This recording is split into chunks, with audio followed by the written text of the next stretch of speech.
എവിടെയും വിജയിക്കണമെങ്കിൽ വാദിക്കണമെന്നില്ല. ചിലപ്പോൾ പ്രതികരിക്കാതിരിക്കുക തന്നെയാണ് ഏറ്റവും വലിയ ജയം.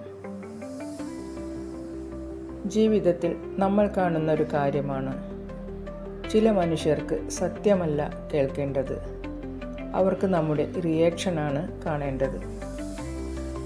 അവിടെ നാം മൗനം പാലിക്കൂ എങ്കിൽ നമ്മുടെ എനർജി സംരക്ഷിക്കപ്പെടും. എല്ലാ കാര്യങ്ങളിലും ഇടപെടേണ്ടതില്ല, എല്ലാ തെറ്റുകളും ശരിയാക്കേണ്ടതുമില്ല. ചില കാര്യങ്ങൾ മൗനം തന്നെയാണ് മറുപടി പറയുന്നത്. നിങ്ങൾ ശാന്തമായി മുന്നോട്ട് പോകുമ്പോൾ ജീവിതം തന്നെ നിങ്ങൾക്ക് വേണ്ടി സംസാരിക്കും. ഇന്ന് നമ്മുടെ തീരുമാനം ഇതാവട്ടെ, എവിടെ വേണമോ അവിടെ മാത്രം സംസാരിക്കുക, ബാക്കി മൗനം തിരഞ്ഞെടുക്കുക.